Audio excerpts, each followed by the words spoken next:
Download करें जनमत Haryana app. लोगों के दुख दर्द में हम खड़े रहे हैं, तो ये मेरी दावेदारी नहीं है, ये लोगों की आवाज़ आई है। इलाके में काफ़ी समय से चौधर नहीं आई है।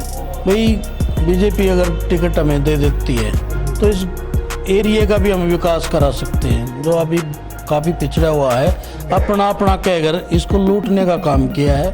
अगर पार्टी टिकट नहीं भी देती है, जो मेहनत और जो ताकत हम अब लगा रहे हैं, इससे भी ज़्यादा और बढ़ाएंगे। बड़ौदा उपचुनाव की तारीख का भी ऐलान नहीं हुआ है। दावेदारों की संख्या लगातार बढ़ रही है। टिकट के दावेदार तमाम पार्टियों में बढ़ रहे हैं। एक और दावेदार हैं फूल खरब, जिन्होंने बीजेपी की टिकट पर अपना दावा ठोका है। उनसे बात करते हैं। फूल खरब सर, एक तो आप अपना परिचय दीजिए सबसे पहले। गांव गेवाना से हूँ मैं। पार्टी में प्रदेश का युवा मोर्चे का उपाध्यक्ष अभी मेरे पास जिम्मेवारी है, और मैं पहले भी, इससे पहले 10-12 साल से भिन्न भिन्न पदों पे कार्यरत रहा हूँ। और अगर पार्टी चाहे तो आगे भी कोई न कोई ऐसा मौका दे और उसके ऊपर हम खरे उतरे, और काम करने की हमारी मंशा है, हम काम करते रहें। नहीं, आपको आपकी दावेदारी क्यों है? क्यों आपकी पार्टी जो हो क्यों टिकट दे आपको? कोई तो कारण होगा कि आपको खुद नज़र आता है कि मैंने ये किया है हल्के में, इसलिए पार्टी टिकट दे, या मेरे पार्टी के लिए ये किया इसलिए मुझे पार्टी टिकट दे। देखो, पार्टी के लिए तो हम पार्टी को बढ़ाने का काम हमेशा ही रहा है, और रही पार्टी टिकट देने वाली बात है, इसमें हम हल्के में हमेशा ग्रामीण क्षेत्र से, मैं एक जमींदार परिवार से बिलोंग करता हूँ, जमींदार की समस्या को जानता हूँ। और हमारे यहाँ देखो, पिछले 15 साल से कांग्रेस रही, उससे पहले इनेलो पार्टी भी रही है, उसने इतना जमींदारों के ऊपर कोई फोकस नहीं किया है। जैसे हमारे सबसे बड़ी समस्या पानी वाली, तो पानी वाली समस्या को देखते हुए हमने भी माननीय मुख्यमंत्री जी से एक आग्रह किया था। एक हमारे यहाँ ड्रेन नंबर 8 है। ड्रेन नंबर 8 को कांग्रेस पार्टी भी बताती थी भी ये नाला है, और इसमें पानी नहीं आता था।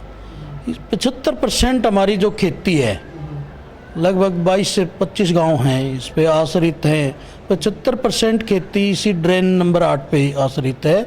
और इसमें पानी का लेने का काम जो मैं माननीय मुख्यमंत्री जी से आग्रह किया, कृषि मंत्री जी उस समय हमारे प्रदेश के अध्यक्ष श्री ओम प्रकाश धनखड़ जी हैं, उस समय ये कृषि मंत्री थे।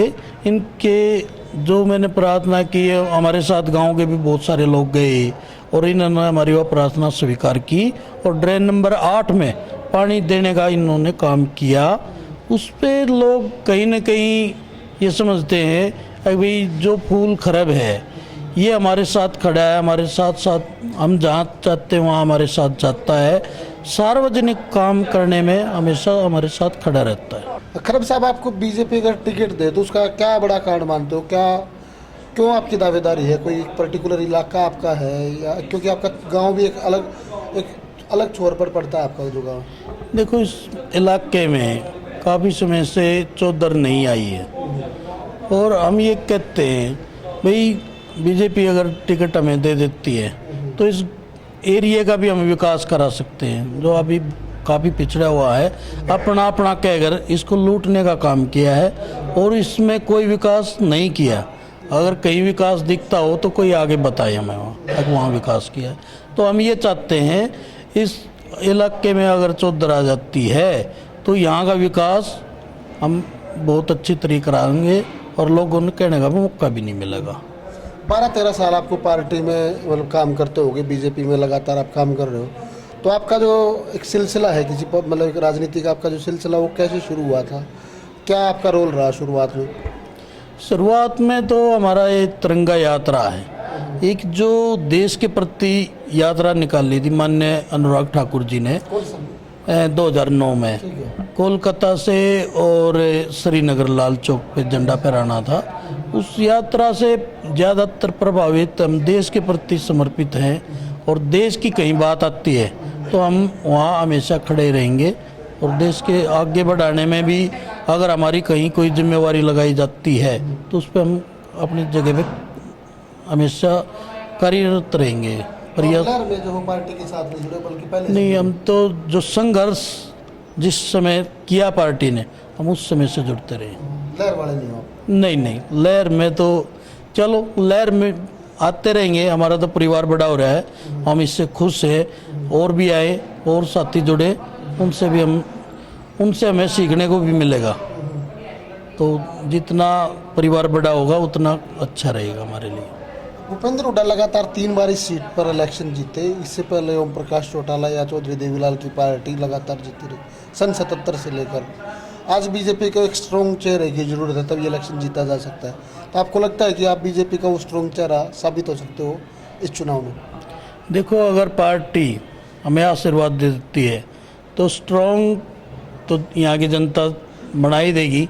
और जनता भी जानती है एक हम पारिवारिक जो पृष्ठभूमि रही है हमारी, एक जमींदारी से जुड़ी हुई है।